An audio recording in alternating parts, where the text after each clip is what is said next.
దేవునికి స్తోత్రం. హల్లెలూయా, హల్లెలూయా. ఈ 50 దినాల ఆత్మీయ కుటుంబ సహవాస కూడికల్లో ఈ 2వ రోజు రాత్రికి దేవుడు మనందరినీ కూడా నడిపించున్నాడు. ఈ 2వ రోజు రాత్రి కూడికలోనికి చేరవచ్చినటువంటి మీ అందరికీ కూడా నా హృదయపూర్వకమైన వందనాలు తెలియజేస్తున్నాను. అందరికీ వందనాలండి. దేవునికి స్తోత్రం. హల్లెలూయా. ఈ మనం కలిగినటువంటి ఈ కూడికల గురించి కొన్ని మాటలు మనం క్లుప్తంగానే ఆలోచన చేద్దాం. చాలా మంది ఉదయం ప్రభుని ఆరాధన చేసి చేసి ఏమైపోయారు చెప్పండి, అలసిపోయారు. అందుకని చాలా మంది ఏమవ్వట్లేదు, కనిపించట్లేదు. కానీ కూర్చుని వాక్యం వినే వాళ్ళకి అలా ఉంటే, మరి నిలబడి వాక్యం చెప్పే వాళ్ళకి, నిలబడి ప్రార్థనలు చేసేవారికి, ఆరాధన చేసేవారికి, ఇవన్నీ నడిపించే వారికి ఎలా ఉంటుందో మరి ఎంతైనా ఆలోచన కలిగి ఉండాలి. సరే, నేను ఈ రాత్రి ఎక్కువ సమయం మిమ్మల్ని ఏమీ కూడా ఇబ్బంది పెట్టదలుచుకోలేదు. త్వరగానే ఈ రాత్రి మనం ముగించుకుందాం ఈ కూడిక. మన కూడికలకి దేవుడు ఇచ్చినటువంటి ఆ టైటిల్ ఏంటి చెప్పండి ఒకసారి. గట్టిగా చెప్పాలి, నాకు వినిపించట్లేదు. ఆత్మీయ కుటుంబ సహవాస కూడికలు. దేవునికి స్తోత్రం. హల్లెలూయా. ఇక్కడ మనం 2 కుటుంబాలను చూస్తున్నాం. ఒకటి ఏంటి అనేసనంటే ఆత్మీయ కుటుంబం. ఏంటి చెప్పండి? ఆత్మీయ కుటుంబం. ఆత్మీయ కుటుంబం అంటే మనందరం. ఏంటి చెప్పండి? మనందరం ఏంటి? ఆత్మీయంగా ఒకే కుటుంబం, ఒక కుటుంబానికి చెందిన వాళ్ళం మనందరం కూడా. అంటే మనందరము ఏంటి చెప్పండి? ఒక కుటుంబం ఆధ్యాత్మికంగా కదండి. కాబట్టి ఆత్మీయ కుటుంబం. ఈ ఆత్మీయ కుటుంబముగా మనం ఎలా సహవాసం చేయాలి? కుటుంబాలుగా సహవాసం చేయాలి. ఎలా చెప్పండి? కుటుంబాలుగా. ఒకటి ఆత్మీయ కుటుంబం, రెండవది భౌతిక కుటుంబాలు. దేవుడు మనకి ఇచ్చినటువంటి మన కుటుంబాలతో, ఈ ఆత్మీయ కుటుంబంతో కలిసి ఏం చేయాలి చెప్పండి? ఏం చేయాలట? సహవాసం చేసే కూడికలే ఈ 50 దినాల ఆత్మీయ కుటుంబ సహవాస కూడికలు. మరి ఈరోజు ఎంతవరకు మనం సహవాసం చేయగలుగుతున్నాం? అది కుటుంబాలతో కలిసి ఎంతవరకు సహవాసం చేయగలుగుతున్నాం అనే విషయాన్ని మనం ఎంతైనా కూడా కొన్ని మాటలు మనము ఆలోచన చేద్దాం. మన సహవాసం ఎవరితో చేస్తున్నాం, మన సహవాసం వేటితో ఉంది అనే విషయాన్ని ఎంతైనా మనం ఆలోచన చేయాలి. చాలా సార్లు మన సహవాసం ఎవరితో చేస్తున్నాం, మనం స్నేహితులు ఎవరితో చేస్తున్నాం అనేది చాలా సార్లు మనం ఏం చేసుకోం చెప్పండి? పరిశీలన చేసుకోం. కానీ మనం ఎవరితో సహవాసం చేస్తున్నామో దాన్ని బట్టి ఏం ఆధారపడి ఉంటుందంటే మన భవిష్యత్తు ఆధారపడి ఉంటుంది. ఏంటి చెప్పండి? మొదటిది, మనం ఎవరితో సహవాసం చేస్తున్నామో ఆ సహవాసాన్ని బట్టి మన భవిష్యత్తు నిర్ణయించబడుతుంది. రెండవదిగా మన క్యారెక్టర్ కూడా నిర్ణయించబడుతుంది. ఏంటి చెప్పండి? మనం సహవాసం చేసే దాన్ని బట్టి మన భవిష్యత్తు నిర్ణయించబడుతుంది. మన క్యారెక్టర్, మన ప్రవర్తన ఎలాంటిది అని ప్రజలు అంచనా వేయడానికి మన క్యారెక్టర్ కూడా నిర్ణయించబడుతుంది. మరి ఈరోజు మనం ఎవరితో సహవాసం చేస్తున్నాం అనేది ఎంతైనా కూడా మనము ఆలోచన కలిగి ఉండాలి. ఉదాహరణకి ఒక చిన్న ఎగ్జాంపుల్ నేను చెప్తాను.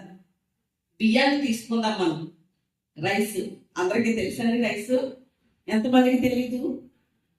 రైస్ అందరికీ తెలుసు, మన నిత్యావసర వస్తువు. ఆ బియ్యానికి పసుపు కలిపామనుకోండి, ఏమవుతాయి?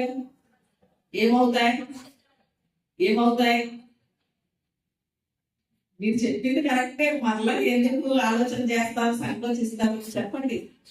అక్షింతలు అవుతాయి. బియ్యానికి పసుపు కలిపితే ఏమంటారు? దాన్ని అక్షింతలు అంటారు కదా. అదే బియ్యానికి బొగ్గు కలపండి, ఏమవుతాయి?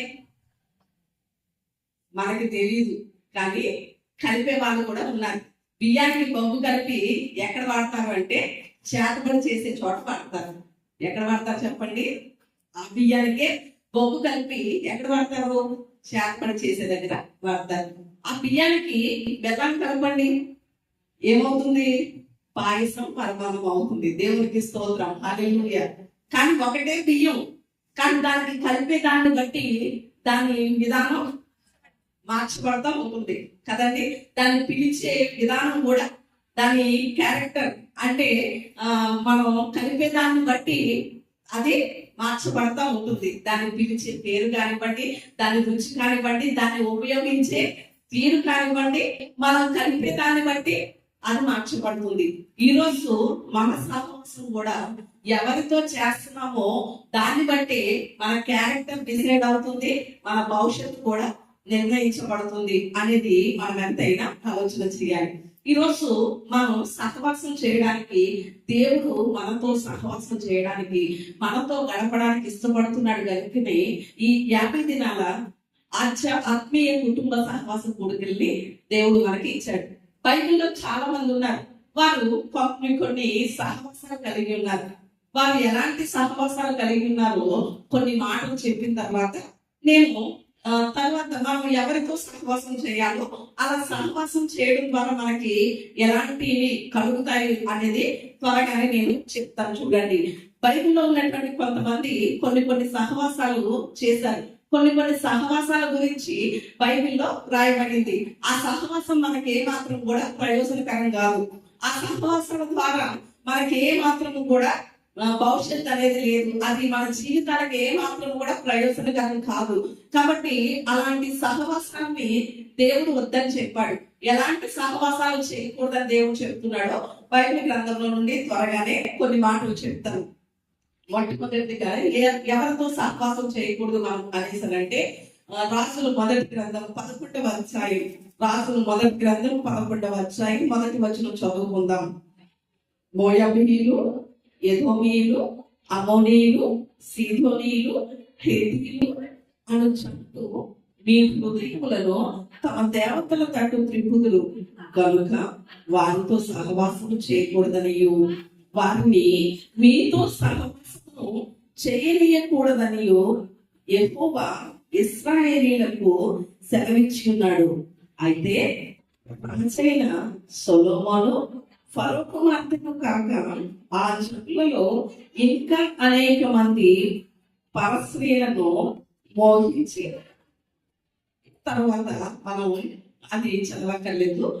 ఇక్కడ మనం ఈ వాక్య భాగంలో కనుక ఆలోచన చేస్తే, దేవుని గ్రంథంలో రాయబడినటువంటి విషయం, ఎవరితో మనం సహవాసం చేయకూడదు అని పరిశుద్ధాత్ముడు ఈ పరిశుద్ధ గ్రంథంలో రాయించి ఉంచారు అనేసనంటే, ఇక్కడ కొంతమంది జనులు మనకి కనిపిస్తున్నారు. వారు ఎవరంటే మోయాబీయులు, ఎదోమీయులు, అమోనీయులు, సీదోనీయులు, హిత్తీయులు, 5 రకాల ప్రజలు కనిపిస్తున్నారు. వీరితో ఏ మాత్రము కూడా మీరు ఏం చేయొద్దు అంటున్నారు, సహవాసం చేయొద్దు అంటున్నారు. మనకు అర్థమయ్యేలా కనుక మనం ఆలోచన చేస్తే విషయాన్ని, వీరందరూ కూడా ఎవరు అంటే అన్యులు, అన్యజనులు, దేవుని ప్రజలైనటువంటి వారు కాదు. వీరెవ్వరూ కూడా దేవుడిని అంగీకరించేవారు కాదు. దేవుడు తన స్వకీయ సంపాద్యంగా సంపాదించుకున్నటువంటి జనాంగం కాదు వీరు. కాబట్టి వీరు ఎవరు అంటే అన్యజనులు. కాబట్టి ఒక మాటలో మనం ఆలోచన చేస్తే, ఇక్కడ దేవుడు మనతో ఏం చెప్తున్నాడు అంటే, అన్యజనులతో ఏం చేయకూడదట, సహవాసం చేయకూడదట. ఎవరితో చేయకూడదు చెప్పండి, అన్యజనులతో సహవాసం చేయకూడదు. వారితో కనుక ఒకవేళ సహవాసం చేస్తే ఏంటంటే, మరి అన్యజనుల మధ్యలో ఉంటున్నాం కదా, లోపల మనం జీవిస్తున్నాం కనుక మరి వారితో సహవాసం చేయకపోతే ఎలాగండి, వారితో సహవాసం చేస్తే ఏం కలుగుతుందండి అని కనుక మనం ఆలోచన చేస్తే, 106వ కీర్తన 35వ వచనం చూస్తే అక్కడ ఒక మాట రాయబడి ఉంది. 106వ కీర్తన 35వ వచనం, అన్యజనులతో సహవాసము చేసి వారి క్రియలు నేర్చుకుని వారి విగ్రహములకు పూజ చేసి అవి వారికి ఉరి ఆయెను. ఇక్కడ కనుక మనం చూస్తే ఈ వాక్య భాగంలో మనకి దేవుడు సెలవిస్తున్నటువంటి మాట ఏంటి అంటే, వీరు అన్యజనులతో సహవాసం చేయడం ద్వారా ఏమైందట, వారి క్రియలు వీరు ఏం చేసేసారట, నేర్చుకున్నారట.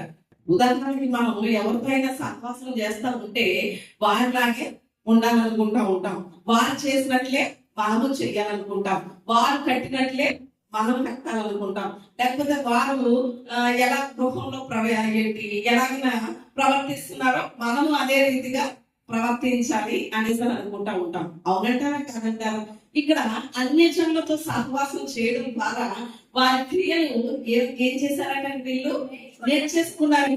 నేర్చుకోవడం ద్వారా వారి విగ్రహాలకు పూజ చేయడం ద్వారా చాలా ఇబ్బందికరమైనటువంటి పరిస్థితి, శాపగ్రస్తమైనటువంటి పరిస్థితి, దేవుడి ఉగ్రతకు గురైపోయినటువంటి పరిస్థితి ఇశ్రాయేలుకి సంభవించింది. కాబట్టి మనం ఎవరితో సహవాసం చేయకూడదు? అన్యజనులతో సహవాసం చేయకూడదు. అంటే మాట్లాడవద్దనేసని వాక్యం చెప్పట్లేదు, మాట్లాడవచ్చు, సమాధానంగా వారితో పలకరించవచ్చు, వారి మేలు కొరకు ప్రార్థన చేయొచ్చు. కానీ వారితో ఏం చేయకూడదు? సహవాసం చేయకూడదు. అది మనకి ఇబ్బందికరమైన పరిస్థితి ఏర్పడుతుంది. దాని ద్వారా సొలొమోన్ అందుకని అక్కడ ఎగ్జాంపుల్ గా జరిగింది. సొలొమోన్ కూడా అలాగా ఆ జనుల యొక్క స్త్రీలతో సహవాసం, ఆ స్త్రీలను చేసుకోవడం ద్వారా ఏమైపోయాడు చెప్పండి? ఒక మాటలో చెప్పాలంటే భ్రష్టుడు అయిపోయాడు. వారి విగ్రహాలన్నింటినీ కూడా సొలొమోన్ ఏం చేశాడు? పూజలు చేసి దేవుడికి ఏమైపోయాడు చెప్పండి? దూరం అయిపోయాడు. అందుకని విశ్వాస వీరుల జాబితాలో కనుక మనం చూస్తే బైబిల్ గ్రంథంలో మహా ధనవంతుడైనటువంటి రాజు, మహా జ్ఞాని అయినటువంటి రాజు ఎవరైనా ఉన్నారంటే ఎవరు? సొలొమోనే. కానీ అతని పేరు ఎక్కడ రాయబడలేదు? విశ్వాస వీరుల జాబితాలో రాయబడలేదు. ఎందుకని రాయబడలేదు తెలుసా?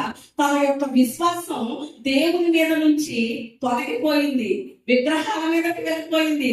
కాబట్టి విశ్వాస వీరుల జాబితాలోనికి సొలొమోన్ చేర్చబడలేదు.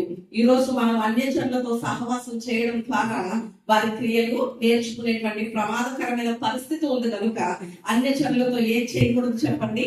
సహవాసం చేయకూడదు. రెండవదిగా ఎవరితో సహవాసం చేయకూడదు అని కనుక మనం ఆలోచన చేస్తే సామెతల గ్రంథం 22వ అధ్యాయం 24వ వచనం చూద్దాం. 22, 24. కోపచిత్తులతో సహవాసము చేయకుము, క్రోధము గల వానితో పరిచయము కలిగి ఉండకుము. ఇక్కడ మహాజ్ఞాని అయినటువంటి సొలొమోన్ రాసినటువంటి సామెతల్లో ఒక మాట చెప్తున్నాడు సొలొమోన్. ఏమనంటే కోపచిత్తులతో ఏం చేయకూడదట? సహవాసం చేయకూడదట. అంటే కోపం ఎక్కువ ఉంటుంది చూసారా? మనం చాలా సార్లు ఉంటాం బీపీ. ఏంటి చెప్పండి? కోపాన్ని ఏమంటారు? బీపీ ఎక్కువగా ఉన్న వాళ్ళు, అంటే శారీరకంగా బీపీ ఉన్న వాళ్ళతో సహవాసం చేయొద్దని కాదు, ఎక్కువ కోపపడే వాళ్ళతో మనం ఏం చేయకూడదు చెప్పండి? సహవాసం చేయకూడదు.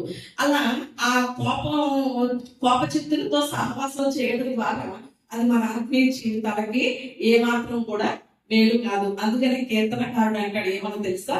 కోపం మాను, ఆగ్రహం విడిచిపెట్టుకో అని బైబిల్ గ్రంథం సెలవిస్తుంది. కాబట్టి మనం కోపపడ్డాము అంటే అది దేన్ని బట్టి అంటే మన పరిశుద్ధమైన కోపమే కలిగి ఉండాలి. అంటే దేవుని విషయంలోనే తప్ప, అంటే రోషంగా నిలబడటం కోసమే తప్ప వేరే వేరే కోపాలు ఏం చేయకూడదు చెప్పండి? మనం కలిగి ఉండకూడదు. అందుకని కోపంతో ఎక్కువ వాళ్ళతో, కోపచిత్తులతో ఏముండకూడదు? మనకి సహవాసం అనేది ఉండకూడదు. మూడవదిగా కూడా మనం చూద్దాం. సామెతల గ్రంథం 28వ అధ్యాయం 7వ వచనం చూద్దాం. అంటే ఒకసారి ఉపదేశము అంగీకరించు కుమారుడు బుద్ధి గలవాడు, తొందరల సహవాసము చేయవాడు తన తండ్రికి అపకీర్తి తెచ్చును. దేవునికి స్తోత్రం, హల్లెలూయా. ఇక్కడ మూడవదిగా ఒక సహవాసం మనకి కనిపిస్తుంది. ఏంటంటే ఈ సహవాసం, ఏ సహవాసం చెప్పండి? తొందరల సహవాసం అట. ఎవరు చెప్పండి? తొందరలట. చాలా సార్లు కొంతమంది చేసేటువంటి పనులను బట్టి వాళ్ళని అంటా ఉంటాం కదా, మనం వీడు చాలా తొంటరోడండి అనేసి అంటా ఉంటాం. ఎందుకనేసి అంటామంటే వారి పనులు అలా ఉంటాయి. కాబట్టి అలాంటి తొంటర పనులు చేసేటువంటి ఆ తొంటరుల సహవాసం మనం ఏం చేయకూడదు. అలాంటి తొంటరులతో సహవాసం అనేది చేయకూడదు. అందుకని కీర్తనకారుడు కూడా మొదటి కీర్తనలో కూడా ఏమని ఉంటది? దుష్టుల ఆలోచన చొప్పున నడవక, పాపుల మార్గం నిలవక, అపహాసకులు కూర్చుండే చోటన కూర్చోవద్దు. అంటే అలాంటి దుష్టులైనటువంటి తొంటమైనటువంటి వారితో ఏ మాత్రం కూడా ఏం చేయకూడదు, సహవాసం అనేది చేయకూడదు. ఒకవేళ అలాంటి తొంటలతో దుష్టులతో కనుక సహవాసం చేస్తే అది ఎలాగ ఉంటుంది మనకి అనేసానంటే, అపోస్తులైనటువంటి పౌలు కొరింథీయులకు రాసినటువంటి మొదటి పత్రిక 15వ అధ్యాయం 33వ వచనంలో కనుక చూస్తే అక్కడ ఒక మాట చెప్తున్నారు పౌలు గారు. ఏమనో తెలుసా? దుష్ట సాంగత్యము మంచి నడవడిని చెరుపును. దేవునికి స్తోత్రం, హల్లెలూయా. ఏం చేస్తుందటండి? దుష్ట సాంగత్యము ఏం చేస్తుందట? మంచి నడవడిక. ఒకవేళ మనం మంచివారే, మన పిల్లలు మంచివారే, కానీ మనం చేసేటువంటి సహవాసం, మన పిల్లలు చేసేటువంటి సహవాసం, మన కుటుంబస్తులు చేసేటువంటి సహవాసం దుష్టులతో అయితే, తుట్టాలతో అయితే మన మంచి యొక్క నడవడిక, మన పిల్లల యొక్క మంచి నడవడిక ఏమైపోతుంది? చెడిపోతుంది. కాబట్టి ఎవరితో సహవాసం చేయకూడదు? తొంటరులతో సహవాసం చేయకూడదు. అలాగే సొలొమోను చెప్పినటువంటి మరొక మాట చూద్దాం. సామెతల గ్రంథం 31వ అధ్యాయం 3వ వచనం చూడండి. సొలొమోను యొక్క తల్లి చెప్తున్నటువంటి మాటలు ఇక్కడ. నీ బలమును స్త్రీలకు ఇయ్యకము, రాజులను నశింపచేయి స్త్రీలతో సహవాసము చేయకము. దేవునికి స్తోత్రం, హల్లెలూయా. ఇక్కడ 4వదిగా చూస్తే లెమూయేలు తల్లి, అంటే సొలొమోనుకి మరొక పేరు లెమూయేలు. ఆ సొలొమోను యొక్క తల్లి బెత్షెబా బోధిస్తుంది ఇక్కడ సమూయేలుకి. ఏమనో తెలుసా? నిన్ను దేవుడు కోరుకున్నాడు కనుక నువ్వు ఇలా ఉండాలి, అలా ఉండాలి అనేసి చెప్తూ, స్త్రీ యొక్క సహవాసం ఎవరిని నశింపచేస్తుంది? రాజుల్ని సైతం ఏం చేసేస్తుంది చెప్పండి? మట్టి కల్పించేస్తుంది స్త్రీ. కాబట్టి స్త్రీలకు నువ్వు ఏం చేయద్దు, సహవాసం చేయొద్దు అని ముందే ఏం చేయబడ్డాడు? సొలొమోను బోధించబడ్డాడు, హెచ్చరిక పొందాడు తల్లి ద్వారా. కానీ సహవాసం మానుకున్నాడని చెప్పండి? స్త్రీలతో సహవాసం మానుకోలేకపోయాడు. కాబట్టి తన యొక్క పతన స్థితి ఏంటో మనం బైబిల్లో చూస్తున్నాం. అంటే 4వదిగా ఎవరితో సహవాసం చేయకూడదు? స్త్రీలతో. ఎవరితో చెప్పండి? స్త్రీలతో. అలా అంటే మేము అందరము స్త్రీలనే కదండి, ఒకరితో ఒకరు మాట్లాడకూడదా, ఒకరితో ఒకరు సహవాసం చేయకూడదా అంటారు. ఈ మాట ఎవరికి చెప్పబడింది? పురుషులకి. ఎవరికి చెప్పండి? పురుషులకి. అంటే పురుషులతోటే సహవాసం చేయాలి, కానీ ఎవరితో చేయకూడదు? స్త్రీలతో సహవాసం చేయకూడదు. పురుషుడు స్త్రీలతో సహవాసం చేయడం అనేది చాలా ఇబ్బందికరమైనటువంటి పరిస్థితి. అది చాలా వారి యొక్క పతన స్థితికి తీసుకువెళ్ళేటువంటి ప్రమాదకరం ఉంది. కాబట్టి స్త్రీలతో ఏం చేయకూడదు చెప్పండి? సహవాసం అనేది చేయకూడదు. అయితే ఈ మాట చూస్తూ మనం ముందుకు వెళ్దాం. యెషయా గ్రంథం 1వ అధ్యాయం 23వ వచనంలో చూస్తే అక్కడ మనకు ఒక సహవాసం కనిపిస్తుంది. ఏంటో తెలుసా? దొంగలతో ఏం చేయకూడదట? సహవాసం చేయకూడదట. ఎవరితో చెప్పండి? దొంగలతో సహవాసం చేస్తే మనం ఎలా తయారైపోతాం? లంచగొండలుగా తయారైపోతామట. ఎవరితో చెప్పండి? దొంగలతో సహవాసం చేస్తే మనకి ఎలాంటి అలవాటు వచ్చేస్తుంది? మనం ఎలా తయారవుతాం అంటే లంచగొండులుగా తయారవుతాం. కాబట్టి దొంగలతో ఏం చేయకూడదు? సహవాసం చేయకూడదు. ఒకవేళ దొంగలతో కనుక సహవాసం చేస్తే మనము ఏమైపోతాం? దొంగలా అయిపోతాం. దొంగతో సహవాసం చేస్తే ఏం చెప్పండి? దొంగగా అయిపోతాం. ఒకవేళ మనం దొంగతనం చేయకపోయినా దొంగలతో సహవాసం చేస్తాం కాబట్టి మనకి కూడా ఏ ముద్ర పడిపోతే, ఎవరితో తిరిగితే వాళ్ళలాగే మనల్ని చూస్తారు. అంటే మనం సహవాసం చేసే వారిని బట్టే మన క్యారెక్టర్ డిసైడ్ చేయబడతారు కదా, మన భవిష్యత్తు ముద్రించబడతా ఉంటారు కదా. కాబట్టి దొంగలతో సహవాసం చేస్తే మనల్ని ఏమంటారు? మనం దొంగతనం చేయకపోయినా కూడా ఏమంటారు చెప్పండి? దొంగనే అంటారు. కాబట్టి మన సహవాసం ఎవరితో ఉండకూడదు? దొంగలతో ఉండకూడదు. ఇక్కడ 5 సహవాసాలు మనం చూసాం. మొట్టమొదటిది ఎవరితో సహవాసం చేయకూడదు? అన్యజనులతో సహవాసం చేయకూడదు. ఎందుకంటే వారి క్రియలు నేర్చుకుంటాం కనుక. రెండవది ఎవరితో సహవాసం చేయకూడదు? కోపచిత్తులతో సహవాసం చేయకూడదు. మూడవది ఎవరితో సహవాసం చేయకూడదు? దుష్ట సాంగత్యం, అంటే తొంటరులతో సహవాసం చేయకూడదు. 4వది ఎవరితో? స్త్రీలతో సహవాసం చేయకూడదు. 5వది దొంగలతో సహవాసం చేయకూడదు. మీరు అనొచ్చు, ఇదేంటండి పాస్టర్ గారు, ఆడతో చేయొద్దు వీళ్ళతో చేయొద్దు అంటున్నారు, మేము ఎవరితోటి సహవాసం చేయకూడదా? మరి ఎవరితో సహవాసం చేయాలి, ఎవరితో మాట్లాడాలి, ఎవరితో కలిసి ఉండాలి అనేసి అని అంటారా? మన సహవాసం ఎవరితో ఉండాలో ఒక ముగ్గురితో మనం సహవాసం చేయాలి. అదెవరు మనం ఆలోచన చేసి నా మాటలు ముగిస్తాను. మన సహవాసం ఎవరితో చేయాలి?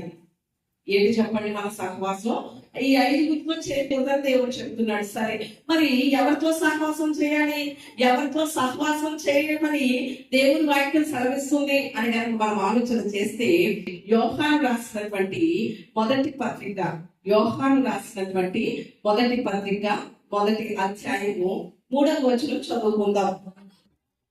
మాకు కూడా మీకును సహవాసం కలుగునట్లు మేము చూసిన దానిని, వినిన దానిని మీకును తెలియజేయుచున్నాము. మన సహవాసం అయితే తండ్రితో కూడాను ఆయన కుమారుడైన యేసుక్రీస్తుతో కూడాను ఉన్నది. దేవునికి స్తోత్రం, హల్లెలూయా. ఇక్కడ దేవుడు సెలవిస్తున్నటువంటి మాట, మనం ఎవరితో సహవాసం చేయాలి, మన సహవాసం ఎవరితో ఉండాలి అని కనుక ఆలోచన చేస్తే ఇక్కడ ఖచ్చితంగా రాస్తున్నాం. ఏమని తెలుసా? మన సహవాసం తండ్రితో కూడా ఆయన కుమారుడైన యేసుక్రీస్తుతో కూడా సహవాసం చేయాలి. దేవునికి స్తోత్రం, హల్లెలూయా. అంటే టోటల్ గా మనం చెప్పాలి అంటే ఎవరితో సహవాసం చేయాలి? మొట్టమొదటిగా దేవునితో సహవాసం చేయాలి. ఎవరితో చెప్పండి? దేవునితో. ఎంతమంది సహవాసం చేస్తున్నారు దేవునితో? ఎంతమంది సహవాసం చేస్తున్నారు? హల్లెలూయా, దేవునికి స్తోత్రం, హల్లెలూయా. మన కుటుంబాల్లో కొంతసేపు మన వ్యక్తిగత ప్రార్థనలో దేవునితో సహవాసం చేసేటువంటి అనుభవం మనకు ఉంటుంది. సరే, కానీ దేవుడు ఇంకా మనతో సహవాసం చేయాలనుకుంటున్నాడు. దేవుడు మనతో ఇంకా మాట్లాడాలనుకుంటున్నాడు. ఉదాహరణకి మనకి ఎవరైనా ఇష్టంగా ఉన్నారనుకోండి, వాళ్ళతో ఎంతసేపు మాట్లాడినా ఇంకా ఏమంటాం? ఇంకా సేపు ఉండొచ్చు కదా, ఇంకా సేపు ఉండొచ్చు కదా అంటాం. అవునంటారా కాదంటారా? లేకపోతే నాకు ఇష్టమైనటువంటి బంధువులు వచ్చారనుకోండి, వాళ్ళు ఏమంటా ఉంటాం? ఎన్ని రోజులున్నా ఇంకో 2 రోజులు ఉండొచ్చు కదా అంటా ఉంటాం. అవునంటారా చెప్పండి? అంటే వాళ్ళతో ఇంకా సహవాసం కలిగి ఉండాలనుకుంటాం, వాళ్ళతో ఇంకా సత్సంబంధం కలిగి ఉండాలనుకుంటాం. అలాగే దేవుడు కూడా ఇప్పటికి మనం చేస్తున్నటువంటి సహవాసం ఆయనకి సరిపోలేదు. ఏంటి చెప్పండి? వ్యక్తిగతంగా ఒక అరగంట చేస్తున్నాం, లేకపోతే గంట చేస్తున్నాం, లేకపోతే 2 గంటలు చేస్తున్నాం ఆయనతో సహవాసం. కానీ ఆ సహవాసం ద్వారా మనకు ఆయన సహవాసం ఏం చేయట్లేదు అంటే, ఒకవేళ మనం తృప్తి పడిపోవచ్చు. 2 గంటల సేపు ప్రార్థన చేసేసుకున్నారు కదా, లేకపోతే గంట సేపు వాక్యం చదివేశారు కదా, చాలే అనేసని మనం తృప్తి పడిపోతున్నాం. దేవుడు సహవాసం చేసేటువంటి దేవుడితో అని.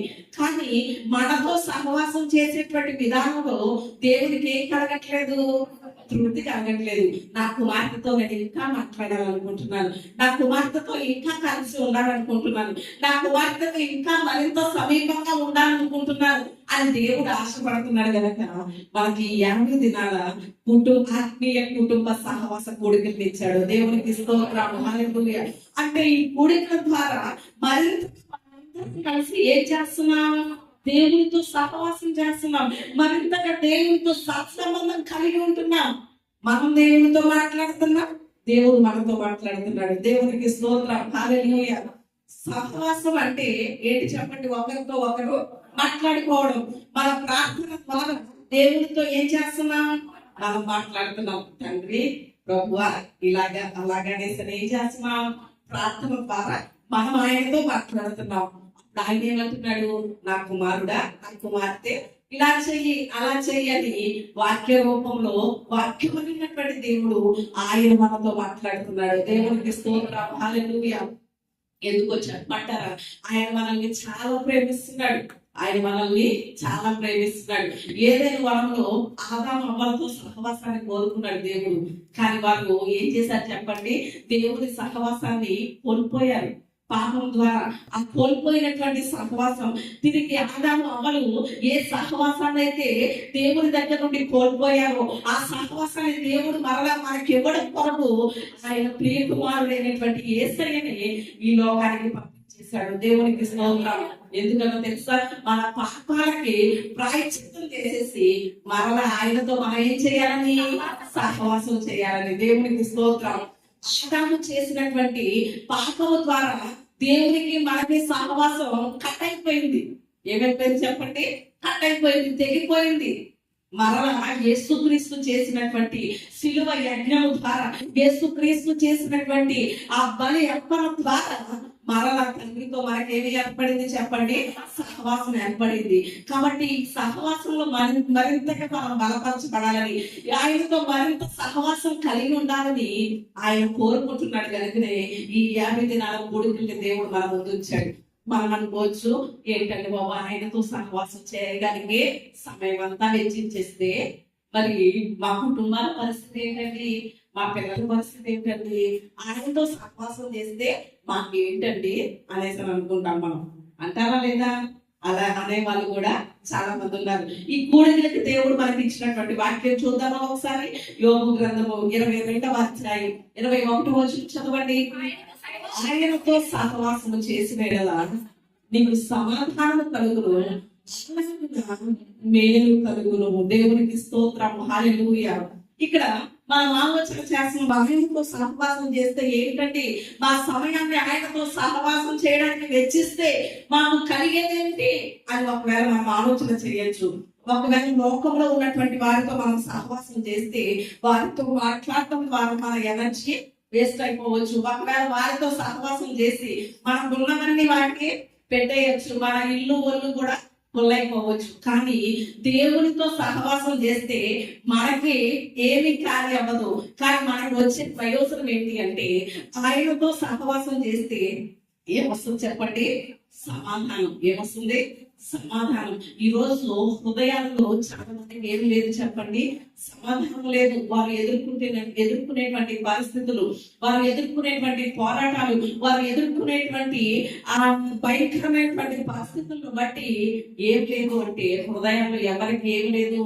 సమాధానం లేదు. కానీ నా దేవునితో సహవాసం చేస్తే ఆయన మనకి ఏమి ఇస్తాడు అంటే సమాధానం ఇస్తాడు. హృదయంలో సమాధానం లేదు చాలా మందికి కుటుంబాల్లో కూడా ఏం లేదు చెప్పండి? సమాధానం లేదు. భార్య భర్తల మధ్యలో సమాధానం లేదు, తల్లి బిడ్డల మధ్యలో సమాధానం లేదు, అన్నదమ్ముల మధ్యలో సమాధానం లేదు, బంధువుల మధ్యలో సమాధానం లేదు, స్నేహితుల మధ్యలో సమాధానం లేదు. కానీ అది ఎంత అసమాధానకరమైన పరిస్థితి అయినా కూడా ఆయనతో కనుక మనం సహవాసం చేస్తే నా దేవుడు సమాధానాన్ని స్థాపిస్తాడు. దేవుడికి స్తోత్రం, హల్లెలూయా. అది ఎలాంటి పరిస్థితి అయినా కూడా సమాధానంతో మన హృదయాన్ని నింపబోతున్నాడు. దేవుడికి స్తోత్రం, హల్లెలూయా. సమాధానాన్ని ఇస్తాడు. అలాగా ఇంకా ఏం చేస్తాడట? మేలు కూడా చేస్తాడట. దేవునికి స్తోత్రం. ఈ మార్చి నెల వాగ్దానం ఏంటి చెప్పండి? మేలు చేయడానికే నేను ఉద్దేశించాను, కాబట్టి మీరేమవ్వద్దు, భయపడవద్దు అని ఈ మార్చి నెలకి, అలాగే ఈ 50 దినాల కూడికలకి కూడా దేవుడు ఇచ్చినటువంటి వాగ్దానం. అంటే ఆయన మన జీవితాల్లో మేలు చేయడానికే ఇష్టపడుతున్నాడు. ఆయన మన జీవితాల్లో మేలుకరమైనటువంటి కార్యాలు చేయడానికి ఆయన ఉద్దేశించాడు. కాబట్టి ఒక్కటే కోరుకుంటున్నాడు, ఏంటో తెలుసా?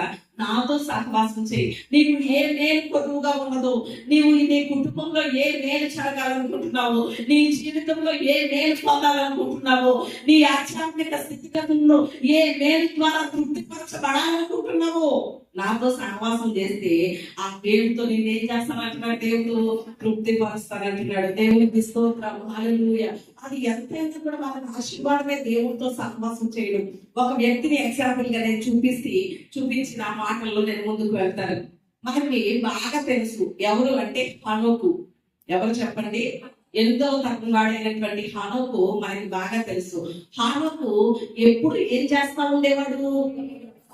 దేవునితో సహవాసం చేస్తా ఉండేవాడు. ఎప్పుడు ఏం చేస్తున్నాడు చెప్పండి? సహవాసం చేస్తానే ఉండేవాడు. దేవునితో సహవాసం చేస్తానే ఉండేవాడు. హానోకి కుటుంబం లేదంటారా? లేదా? పిల్లలు లేదా చెప్పండి? ఉన్నారు. కుటుంబం ఉంది, పిల్లలు ఉన్నారు, బంధువులు ఉన్నారు, స్నేహితులు ఉన్నారు, అందరూ ఉన్నారు. కానీ అందరికంటే ఎక్కువ ఎవరితో సహవాసం చేశాడు అంటే దేవునితో సహవాసం చేశాడు.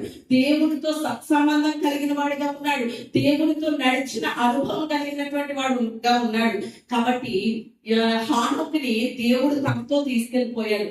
అంటే భూమి మీదకి మనిద్దరం వచ్చి ఈ మాట్లాడుకునే కొద్ది సమయం నాకు సరిపోవట్లేదు హానోకు, నీతోటే ఉండాలనుకుంటున్నాను అంటే అప్పుడు హానోకు ఏమన్నాడు, ప్రభువా నేను కూడా నిన్ను విడిచిపోలేను అంటే, అయితే నాతో వచ్చే హానోకు అనేసరి ఏం చేశాడు దేవుడు, హానోకుని తీసుకెళ్ళిపోయాడు. కానీ హానోకు దేవుడితో వెళ్ళిపోవడం తన జీవితానికి ఆశీర్వాదకరమైతే, దేవుడితో హానోకు కలిగి ఉన్న సహవాసాన్ని బట్టి తన కుటుంబం కూడా ఆశీర్వదించబడింది, తన బిడ్డలు కూడా ఆశీర్వదించబడ్డారు. ఎలాగో చెప్పమంటారా? హానోకు యొక్క కొడుకు ఎవరో చెప్పండి, మెతూషెల. ఎవరు చెప్పండి? హానోకు కుమారుడు మెతూషెల. ఎన్ని సంవత్సరాలు బ్రతికాడు? 150 సంవత్సరాల 969 సంవత్సరాలు బ్రతికాడు. ఎవరు? మెతూషెల. అంటే బైబిల్ హిస్టరీలో కానివ్వండి, మానవ హిస్టరీలో కానివ్వండి, అందరికంటే ఎక్కువ సంవత్సరాలు బ్రతికిన వ్యక్తి ఎవరు? మెతూషెల. మరి అంత ఆయుష్ ఎందుకు వచ్చిందో తెలుసా? తన తండ్రి దేవునితో సహవాసం కలిగి ఉండడాన్ని బట్టి. దేవునికి స్తోత్రం. ఈ రోజు మన బిడ్డలు ఆశీర్వదించబడాలి, మన బిడ్డలు దీర్ఘాయుష్తో నింపబడాలి, మన బిడ్డలు ఏది చేసినా కూడా వారు వర్ధిల్లాలి, మన బిడ్డలకి కూడా దేవుడు సమృద్ధినివ్వాలి, మన బిడ్డల జీవితాల్లో కూడా దేవుడు మేలైన కార్యం జరగాలి అంటే కూడా మనం ఏం చేయాలి? దేవునితో సహవాసం కలిగి ఉండాలి. మరి ఎంతవరకు దేవునితో సహవాసం కలిగి ఉంటున్నాం అనేది ఎంతైనా కూడా మనము ఆలోచన చేయాలి. మొట్టమొదటిగా ఎవరితో సహవాసం చేయాలి చెప్పండి? దేవునితో సహవాసం చేయాలి. అదే వాక్యాన్ని మరొకసారి చదువుతారు. యోహాను రాసిన మొదటి పత్రిక 1వ అధ్యాయం 3వ వచనం. మాతో కూడా మీకును సహవాసము కలిగినట్లు మేము చూసిన దానిని, వినిన దానిని మీకు తెలియచేయుచున్నాము. దేవునికి స్తోత్రం. హల్లెలూయా. ఇక్కడ యోహాను రాసినటువంటి పత్రికలో మరొక మాట వారు ప్రస్తావిస్తున్నారు. ఏమన్నా తెలుసా? మొదట దేవునితో సహవాసం కలిగి ఉండాలని చెప్తూ, అలాగే మరొక మాట చెప్తున్నారు. ఏమన్నా తెలుసా? మాతో కూడా మీకు ఏం కలగాలి? సహవాసం కలగాలని మేము కన్న వాటిని గురించి, విన్న వాటిని గురించి ఏం చేస్తున్నాం? మీకు తెలియజేస్తున్నాం అంటున్నారు. అంటే రెండవదిగా మన సహవాసం ఎవరితో ఉండాలి? సేవకులతో ఉండాలి. దేవునికి స్తోత్రం. హల్లెలూయా. ఎవరితో ఉండాలి చెప్పండి? సేవకులతో. ఎవరెవరితోనూ కాదు, లోక సంబంధమైన వాటితో కాదు, లోక విధానాల్లో ఉండేటువంటి వారికి కాదు, లేకపోతే అన్య జన్మతో తిరిగే వారితో కాదు, తొందరి పనులు చేసే వారితో కాదు, దుష్టులతో కాదు, ఎవరెవరితోనో కాదు. మన సహవాసం మొట్టమొదటిగా ఎవరితో ఉండాలి? దేవునితో ఉండాలి. రెండవదిగా మన సహవాసం ఎవరితో ఉండాలి చెప్పండి? దైవ సేవకులతో ఉండాలి. మరి ఈరోజు ఎంతవరకు మనం దైవ సేవకులతో సహవాసం చేయగలుగుతున్నాం?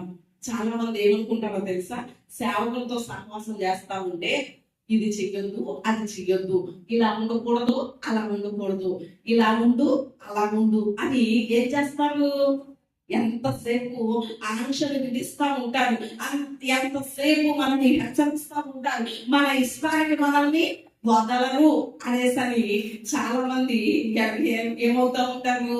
దైవ సేవకులతో సహవాసం చేయడానికి ఇష్టపడరు. మరి వాళ్ళు అన్ని ఆంక్షలు విధిస్తున్నారు అంటే, అలాగున హెచ్చరిస్తున్నారు అంటే, అలాగున మనకి చెప్తా ఉంటున్నారు అంటే దేనికోసం అంటారు?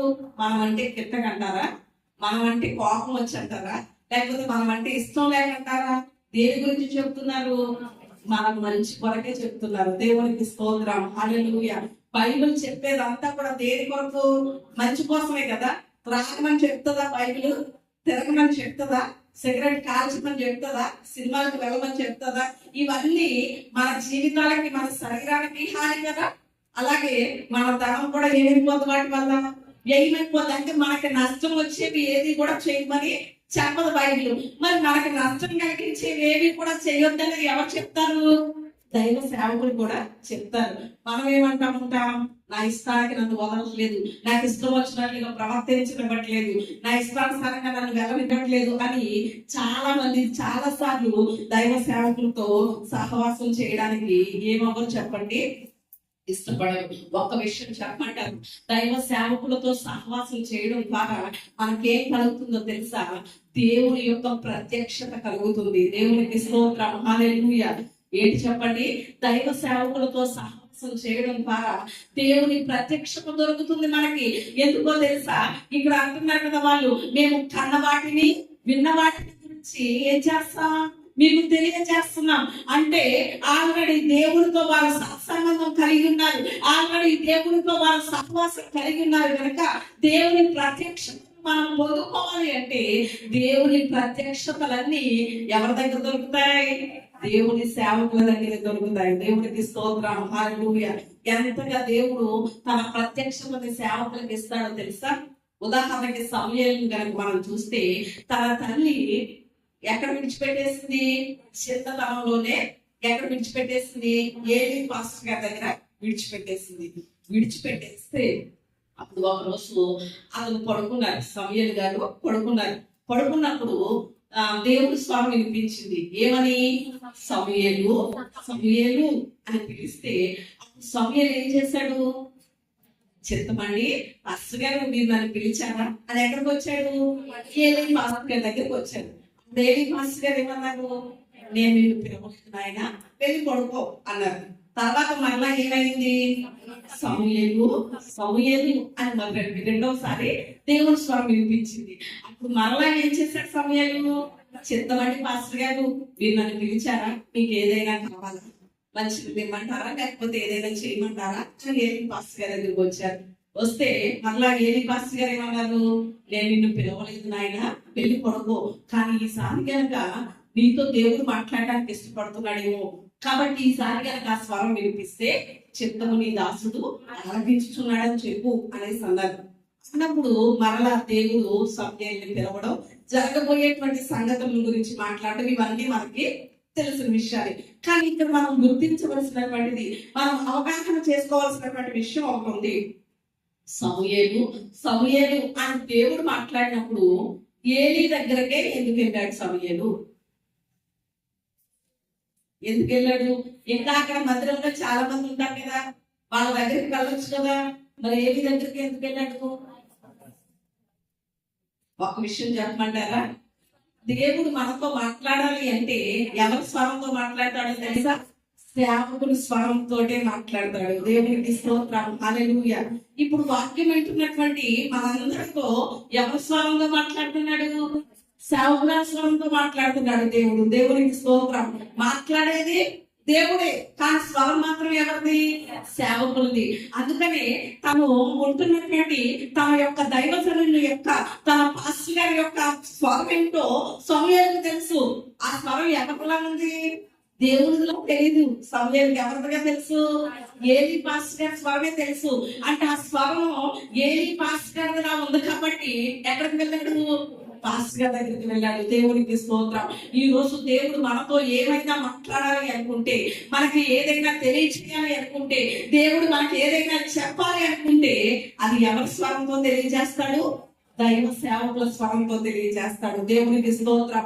మందిరానికి వచ్చినప్పుడు వాక్యం ద్వారా మాట్లాడేటప్పుడే కానివ్వండి, దైవ సేవకులతో నువ్వు బండి మీద వెళ్ళినప్పుడే కానివ్వండి, లేకపోతే దైవ సేవకుల ఎంట వారితో సహవాసం కలిగి కూర్చుని మాట్లాడుతున్నప్పుడే కానివ్వండి, నీ ఎడల దేవుడి యొక్క చిత్తం ఏమిటో, దేవుడు ఎలాంటి ఉద్దేశాలు కలిగి ఉన్నాడు, దేవుడు నీ పట్ల ఎలాంటి ప్రణాళికలు కలిగి ఉన్నాడు, ఇవన్నీ ఎవరి ద్వారా తెలియజేస్తాడు? సేవకుల స్వరంలో నుండే దేవుడు తెలియజేస్తాడు. దేవునికి స్తోత్రం. అంటే రెండవది, మన సహవాసం ఎవరితో ఉండాలి? దైవ సేవకులతో ఉండాలి. అప్పుడు దేవుని యొక్క ప్రత్యక్షతని మనం పొందుకోగలుగుతాం. మూడవదిగా కూడా మన సహవాసం ఎవరితో ఉండాలో ఈ మూడవ మాట చెప్పి నా మాటలు ముగిస్తాను. అపోస్తలుల కార్యముల గ్రంథము 2వ అధ్యాయము 42వ వచనం చదువుకుందాం. 2:42. వీరు అపోస్తలుల బోధ యందును, సహవాసమందును, రొట్టె విరుచుట యందును, ప్రార్థన చేయుట యందును దేవునికి స్తోత్రం, హల్లెలూయా. ఇక్కడ మూడవదిగా మనకి తెలియచేయబడుతున్నటువంటి విషయం, మన సహవాసం ఎవరితో ఉండాలి అంటే, మొట్టమొదటిగా ఎవరితో ఉండాలి? దేవునితో ఉండాలి. ఆయనతో ఉండడం ద్వారా మనకి సమాధానం కలుగుతుంది, మేలు కూడా కలుగుతుంది. రెండవది, మన సహవాసం ఎవరితో ఉండాలి? దైవ సేవకులతో ఉండాలి. అలా ఉండడం ద్వారా దేవుని యొక్క ప్రత్యక్షతను మనం పొందుకుంటాం. మూడవదిగా మన సహవాసం ఎవరితో ఉండాలి అంటే సంఘముతో ఉండాలి. దేవునికి స్తోత్రం, హల్లెలూయా. ఎవరితో ఉండాలి చెప్పండి? సంఘముతో. సంఘం అంటే మీరు ఏదో అనుకోవచ్చు, బయట చాలా సంఘాలు ఉన్నాయి. ఆటో యూనియన్ సంఘం అని, లేకపోతే ఒక్కొక్క కులానికి ఒక్కొక్క సంఘం అని, ఇలా బయట చాలా సంఘాలు ఉన్నాయి. ఆ వాటిలో కాదు మన సహవాసం. ఏ సంఘము అంటే జీవము కలిగిన దేవుని సంఘముతో ఉండాలి. దేవునికి స్తోత్రం, హల్లెలూయా. అంటే ఆయన స్వరక్తం ఇచ్చి సంపాదించుకున్నటువంటి వారందరినీ కూడా దేవుడు ఏం చేశాడు? ఒక సంఘముగా చేశాడు, ఒక సంఘముగా ఏర్పాటు చేశాడు. ఈ సంఘములో ఎవరుంటారు అంటే ఎవరైతే దేవుడి రక్తం చేత కడగబడ్డారో, ఎవరైతే ఆయన పాప క్షమాపణ పొంది ఆయన్ని స్వంత రక్షకుడిగా కలిగి ఉన్నారో వారందరూ ఎక్కడుంటారు? జీవము కలిగిన దేవుడి సంఘములో ఉంటారు. కాబట్టి ఈ జీవము కలిగిన దేవుడి సంఘములో ఉన్నటువంటి ఈ పరిశుద్ధులతో మనం ఏం చేయాలి? సహవాసం చేయాలి. దేవునికి స్తోత్రం, హల్లెలూయా. మరి సంఘంతో సహవాసం చేయగలుగుతున్నామా? ఎంతవరకు చేయగలుగుతున్నాం? ఉదయకాలము ఆల్రెడీ సేవకులు గుర్తు చేసిన విషయం మరొకసారి నేను గుర్తు చేస్తున్నాను. మనకి ఏదైనా ఆనందం వచ్చిందనుకోండి, మన బంధువులతో స్నేహితులతో పంచుకుంటూ ఉంటాం, మన కుటుంబస్తులతో. కానీ మనకి ఏదైనా కష్టం వచ్చిందనుకోండి, ఎవరైనా మనల్ని ఆదుకుంటారా? ఎవరైనా మనకి చేయి చాపుతారా? ఎవరైనా మనల్ని ఓదారుస్తారా? ఎవరైనా మనల్ని ధైర్యపరుస్తారా? అంటే పనాన్న వాళ్ళు చాలా సార్లు ఏం చేస్తారు చెప్పండి? ముఖం తప్పించుకుని పోతా ఉంటారు. కానీ మన ఇబ్బందులో, మన ఇరుకులో, మన కష్టంలో, మన బలహీనతలో, మన సమస్యల్లో మన కొరకు కన్నీరు కాచి ప్రార్థన చేసేది ఎవరైనా ఉన్నారు అంటే అది దేవుని సంఘం. దేవునికి స్తోత్రం, హల్లెలూయా. ఎలాంటి అవసరత తెలియజేసినా దాని కొరకు సంఘం ఏం చేస్తా చెప్పండి? ఎప్పుడు ప్రార్థన చేస్తూ ఉంటారు. కాబట్టి ఒకవేళ మన ఇరుగు పొరుగు వారితో, లేకపోతే మన బంధువులతో సహవాసం కలిగి ఉన్నా లేకపోయినా పర్వాలేదు, నష్టమేమీ లేదు. కానీ ఎవరితో సహవాసం కలిగి ఉండాలి? సంఘముతో మాత్రం మనం ఏం కలిగి ఉండాలి చెప్పండి? సహవాసం కలిగి ఉండాలి. కాబట్టి ఇలా సంఘముతో సహవాసం కలిగి ఉండడం ద్వారా ఇక్కడ అపోస్తలులు చెప్తున్నారు కదా, ఈ సహవాసం అందు మీరు ఎడతెగక ఉండాలి. ఇలా ఎడతెగక ఉన్నారు కాబట్టి, అంటే బాప్తిస్మం పొందినటువంటి వారికి చెప్తున్నటువంటి మాటలు, కొత్తగా రక్షించబడిన వారికి చెప్తున్నటువంటి మాటలు, రక్షించబడినటువంటి మీరు ఈ సహవాసంలో ఎడతెగక ఉంటే దేవుని రాజ్యంలో ప్రవేశిస్తారు అని అపోస్తలులు చెప్తున్నటువంటి మాటలు. అంటే సంఘముతో మనం ఎల్లప్పుడూ సహవాసం కలిగి ఉండడం ద్వారా మనకేం కలుగుతుంది? నిత్య జీవపు అనుభవం కలుగుతుంది. దేవునికి స్తోత్రం, హల్లెలూయా. అలాగే పరిశుద్ధత కూడా కలుగుతుంది. సంఘంతో సహవాసం చేయడం ద్వారా ఏం కలుగుతుంది? పరిశుద్ధత. ఒక ఆత్మీయులతో సహవాసం చేస్తా ఉంటే బాగా ఎలా మార్చిపడతాం? ఆత్మీయులుగానే మార్చిపడతా ఉంటాం. పరిశుద్ధులతో సహవాసం చేస్తే పరిశుద్ధులుగానే మార్చిపడతా ఉంటాం. చాలా సార్లు సంఘంలో చాలా మందితో సహవాసం చేయడం ద్వారా వాళ్ళు ఇంతసేపు వాక్యం చదువుతున్నారని తెలిసింది అనుకోండి, మనకి ఏమనిపిస్తుంది? మనము కూడా అలా వాక్యం చదువుదాం అనిపిస్తూ ఉంటది. వారి ప్రార్థనా జీవితం మనకు తెలిసినప్పుడు మనము కూడా ఏం చేయాలనిపిస్తుంది? ప్రార్థన చేసుకోవాలి ఎంతసేపు అనేసి అనిపిస్తూ ఉంటది. ఒకవేళ మనకి ప్రార్థన రాకపోయినా వారి ప్రార్థన చేస్తున్నప్పుడు మనం ఏకీభవిస్తూ ఉంటే మనం ఆటోమేటిక్ గా మనము కూడా ఏమైపోతాం? వారిలా ప్రార్థించే వారిని అయిపోతాం. దేవునికి స్తోత్రం, హల్లెలూయా. కాబట్టి మన సహవాసం అన్యజనులతో ఉండడానికి వీల్లేదు. మన సహవాసం పాపశక్తులతో ఉండడానికి వీల్లేదు. మన సహవాసం తొట్టములతో ఉండడానికి వీల్లేదు. మన సహవాసం స్త్రీలతో ఉండడానికి వీల్లేదు. మన సహవాసం దొంగలతో ఉండడానికి వీల్లేదు. కానీ ఎవరితో సహవాసం చేయాలని దేవుడు చెప్తున్నాడంటే మొట్టమొదటిగా ఎవరితో చెప్పండి? దేవునితో సహవాసం చేయాలి. ఆయనతో సహవాసం చేస్తే సమాధానం కలుగుతుంది, మేలు కలుగుతుంది. రెండవదిగా దైవ సేవకులతో సహవాసం చేయాలి. దేవుని యొక్క ప్రత్యక్షతలు మనకు దొరుకుతాయి. మూడవదిగా ఎవరితో సహవాసం చేయాలి? దేవుని సంఘముతో సహవాసం కలిగి ఉండాలి. దేవుని సంఘముతో సహవాసం కలిగి ఉండడం ద్వారా మనకి పరిశుద్ధత కలుగుతుంది, నిత్య జీవం కూడా కలుగుతుంది. మరి ఎంతవరకు మనం ఇలాంటి సహవాసం కలిగి ఉన్నాం అనేది ఎంతైనా ఆలోచన చేయాలి. ఒక అబ్బాయి అటండి చాలా సార్లు ఏమంటా ఉంటారో తెలుసా?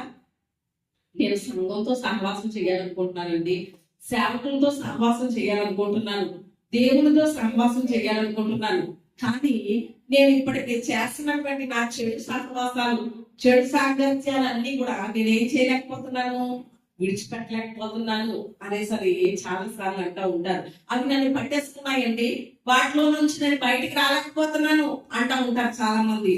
ఒక చిన్న ఎగ్జాంపుల్ చెప్పి నా మాటలు ముగిస్తాను. ఒక అబ్బాయికి చాలా చెడు ఆలోచనలు వచ్చేస్తా ఉండేవట, చెడు తలంపులు వచ్చేస్తా ఉండేవట. తన తల్లితో చెప్పాడు, చెడు ఆలోచనలో నుండి, చెడ్డ తలంపుల్లో నుండి నేను బయటికి రాలేకపోతున్నాను మమ్మీ అనేసనంటే, తన తల్లి చాలా ఆలోచన చేసి ఒక ఆశ్రమానికి తీసుకెళ్ళిందట అబ్బాయిని. ఆశ్రమానికి తీసుకెళ్ళి గురువు గారితో చెప్తుందట, ఆ అబ్బాయికి చాలా నెగిటివ్ ఆలోచనలు, చెడ్డ తలంపులు అన్ని వచ్చేస్తున్నాయటండి, మీరే ఏదైనా మార్గం చెప్పండి అన్నదట. అప్పుడు ఆ గురువు గారు అన్నారట, సరే అమ్మా రేపు ఉదయం తీసుకురండి మీ అబ్బాయిని అనేస్తాను అన్నారట. మర్నాడు రోజు ఉదయం తల్లి కొడుకులు ఇద్దరు బయలుదేరి ఎక్కడికి వెళ్ళారు, ఆశ్రమానికి వెళ్ళారు. వెళ్ళేసరికి గురువు గారు ఒక చెట్టుని గట్టిగా పట్టుకుని ఉన్నారట. ఏం చేస్తున్నారు చెప్పండి, ఆ గురువు గారు ఒక చెట్టుని గట్టిగా పట్టుకుని ఉన్నారట. మీరు గురువు గారు ఎప్పుడు వస్తారా, ఈ చెడు తలంపులు ఇవన్నీ కూడా రాకుండా ఏమి ఆలోచన చెప్తారా, లేకపోతే ఏ మార్గం తెలియజేస్తారా అని వెయిట్ చేస్తున్నారు. అలా చాలాసేపు వెయిట్ చేస్తున్నారు. వెయిట్ చేసి లోకే ఈ అబ్బాయికి కొంచెం కోపం వచ్చేసి గురువు గారి దగ్గరకు వచ్చి చూస్తే ఏం చేస్తున్నారు, గురువు గారు చెట్టుని గట్టిగా పట్టేసుకున్నారట. పట్టుకుని ఉంటే అదేంటండి ఎంతసేపు వెయిట్ చేయాలండి గురువు గారు అన్నారట. మరి నేను ఏం చేయను బాబు, ఈ చెట్టు నన్ను ఏమవ్వట్లేదు, వాళ్ళు వదలట్లేదు, ఈ చెట్టు నన్ను నీ దగ్గరికి వద్దాం అనుకుంటున్నాను, కానీ ఈ చెట్టు నన్ను ఏం చేయట్లేదు, విడిచిపెట్టట్లేదు, వదలట్లేదు అన్నారట గురువు గారు. అప్పుడు ఈ అబ్బాయి అన్నారట, చెట్టు మిమ్మల్ని వదలకపోవడం ఏంటండి, మీరు చెట్టును వదిలేయండి అన్నారట. అప్పుడు గురువు గారు చెట్టును విడిచిపెట్టి వచ్చి చెప్పారట, ఏమన్నా తెలుసా, చెట్టుని నేను గట్టిగా పట్టుకున్నాను సరే, ఆ చెట్టు నన్ను వదలలేదు అంటే ఎంతసేపు అయినా అక్కడే ఉంటాను, కానీ నేను ఏం చెయ్యాలి, చెట్టుని నేను వదలాలి.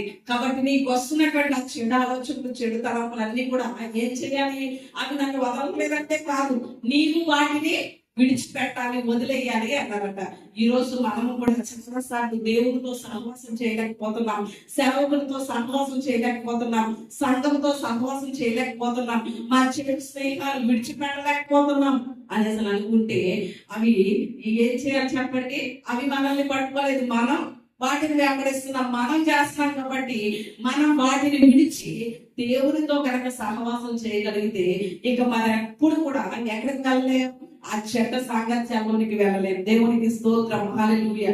కాబట్టి ఈ ఆత్మీయ కుటుంబ సహవాస కూడికల ద్వారా దేవుడు ఏం చేయాలనుకుంటున్నాడంటే మనతో సహవాసం చేయాలనుకుంటున్నాడు, మరింతగా మనతో ఆయన గడపాలనుకుంటున్నాడు, మరింతగా మనతో ఆయన స్నేహం చేయాలనుకుంటున్నాడు, సమయం మన కొరకు వెచ్చించాలనుకుంటున్నాడు. కాబట్టి ఎంతవరకు ఆయన సన్నిధిలో మన సమయాన్ని వెచ్చించగలుగుతున్నాం, ఎంతవరకు ఆయన సన్నిధిలో మనం సహవాసం చేయగలుగుతున్నాం అనే విషయాన్ని మనం ఎంతైనా కూడా ఆలోచన చేద్దాం.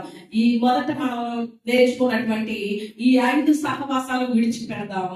ఎవరితో సహవాసం చేద్దాం, దేవుడితో సహవాసం చేద్దాం, దైవ సేవకులతో సహవాసం చేద్దాం, దేవుడి సంఘంతో సహవాసం చేద్దాం.